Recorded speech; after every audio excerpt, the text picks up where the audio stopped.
అయ్యో అందరూ నన్ను వదిలి వెళ్ళిపోయారు, నేను ఎలా వెళ్ళాలి?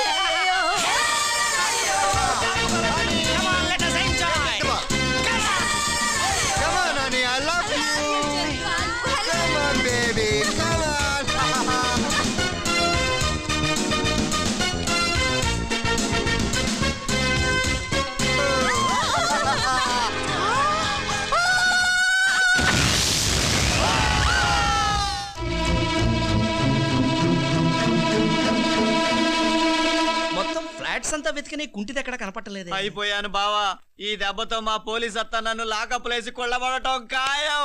మోస్తావా నువ్వు? నీ యాదవ్ ఇమాజినేషన్ నువ్వును. అదిగో పార్వతి. ఏది? పదండి.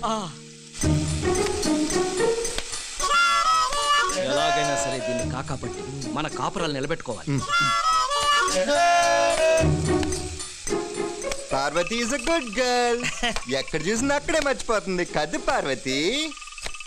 ఓ మై గాడ్, నువ్వు బట్టలు ఉతుకుతున్నావా? లేకపోతే నిన్ను ఉతకమంటావా? మరదే అపార్థం చేసుకోవడం అంటే, చేత్తో ఉతుకుతున్నావా అన్నాను. అవును రాబాయ్, నిన్న మనం అంతా కలిసి ఆవిడకి ఏదో కొనిద్దాం అనుకున్నాం కదా, గ్లౌజులు బావా. గ్లౌజులు ఏంటి, ఏకంగా వాషింగ్ మెషిన్ కొనిద్దాం. అప్పుడు ఎంచక్క ఆడుతూ పడుతూ బట్టలు ఉతుక్కుంటది మన పార్వతి.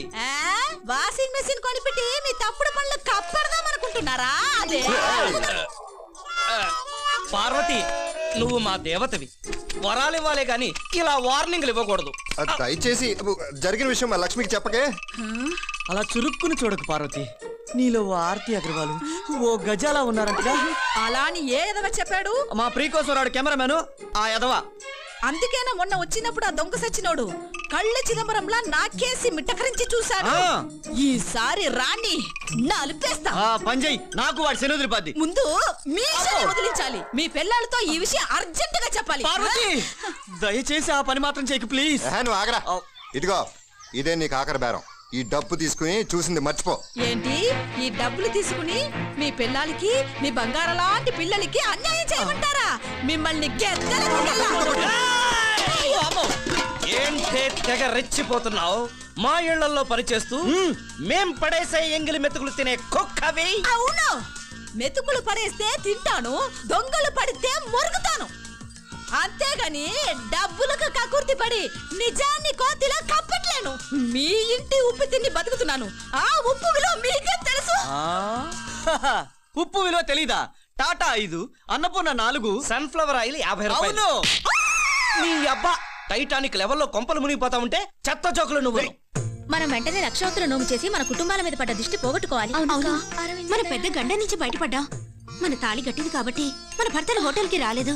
వాళ్లే కనుకొచ్చుంటే, అయ్యో రామరామా, రోజు దేవుడికి వేసేదంట నా మొగుడి ఫోటోకి వేయాల్సి వచ్చేది. అమ్మో, లాయర్ గా నల్లకోటేసుకునే నేను లైఫ్ లాంగ్ విధవరాలుగా తెల్ల బట్టలు కట్టుకోవాల్సి వచ్చేదక్క. వాళ్ళని రమ్మనకుండా మనం చాలా మంచి పని చేసాం. మీరు రమ్మనకపోతేనే వాళ్ళు వచ్చారుగా. ఏంటి నువ్వు అనేది? ఇల్లాలంటే ప్రమిదల్లోకి వత్తులే కాదమ్మా, కళ్ళల్లో వత్తులేసుకుని మరీ మొగుల్ని గమనిస్తుండాలి. ఆ రోజు హోటల్ కి మీ మొగుళ్ళు రాలేదనుకుంటున్నారా? వచ్చారు. వచ్చారా? వస్తే మాకు కనిపించలేదే. కనిపిస్తే అసలు అక్కడే పేలుండేది. అబ్బా, అర్థమయ్యేట్టు చెప్పే. ఆ రోజు మీ మొగుళ్ళు ఒంటరిగా రాలేదు, ముగ్గురు అమ్మాయిల్ని పికప్ చేసుకొచ్చారు.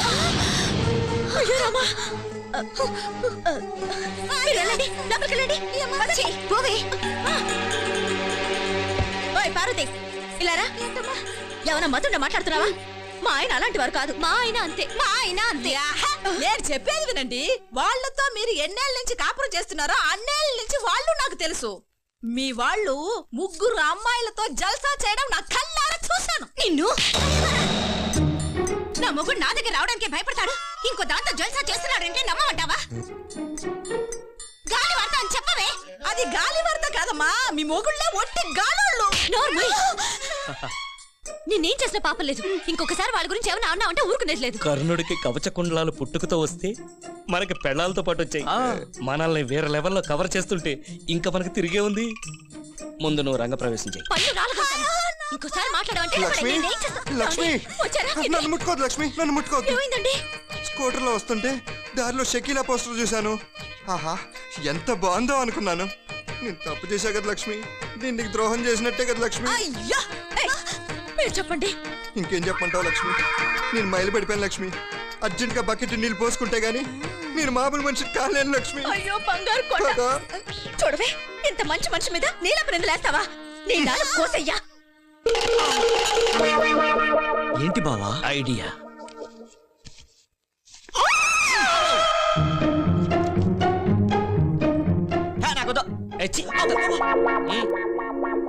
చందు, బాలు అరే మీరు ఇక్కడ ఉన్నారా? వచ్చేసారా? ప్రసాదం తీసుకోండి. ఈ అరటి పండుని ఎక్కడో చూసినట్టుంది కదా. బయట బయటే గుళ్ళో. మీరు హోటల్లో బాంబ్ బ్లాస్టింగ్ నుంచి విజయవంతంగా బయటపడినందుకు గుళ్ళో 1000 ప్రదర్శనలు చేసి మరీ తెచ్చాను. చల్లగా. తీసుకోండి. చూసావుటే వీళ్ళని నేను అంతలేసి మాట్లాడినావు. ఏమంది? మీ ముగ్గురు అమ్మాయిలతో తిరుగుతున్నారని, పైగా వాళ్ళని హోటల్ కి తీసుకొచ్చారని పార్వతి! అబద్ధాలు చెప్పింది రాకాసి. అలా చెప్పిందా? పార్వతి ఎప్పుడు నిజాలే చెబుతుంది. వాళ్ళే నిజమని ఒప్పుకుంటున్నారు. మీరుండండి. రోజు కోర్టుకెళ్ళే నాకు ఎవరు అబద్ధం చెప్తున్నారో ఈజీగా తెలిసిపోతుంది. చెప్పే, నీతో ఈ అబద్ధం ఎవరు చెప్పిస్తున్నారు? ఎంత ఇచ్చారు? అయ్యో లేదమ్మా వీళ్ళ భాగవతం బయట పడుతుందేమో నన్న భయంతో వీళ్ళే నాకు అర్రే! భాగవతం అంటే గుర్తొచ్చింది. ఇవాళ సాయంత్రం గుడిలో మైకిల్ జాక్సన్ భాగవత శ్రవణం ఉందంట. ఆ. Michael Jackson. అదే మన మైకేల్ లక్ష్మీ జనార్దన్ రావు లేడు, ఆయన తన పేరు మైకేల్ జాక్సన్ గా మార్చుకున్నాడు. మీరు పెళ్ళాలని మార్చినట్టుగానా? అయ్యా కరెక్ట్. ఇంకోసారి కూత కూస ఉంటే నేను చంపేస్తాను. పని మంచిగా వచ్చిన దానివి పని మంచిగా పడుండు. మీరు పదండి, రండి. పదండి. లక్ష్మి గారు, వాళ్ళ భాగం వాళ్ళు ఇచ్చేశారు. మీరు ఇవ్వవలసిందేదో మర్చిపోయినట్టున్నారు. అవును, మర్చిపోయాను కదా. పట్టుకో. అయ్యా, మీరు రండి. నువ్వు రాబోండు.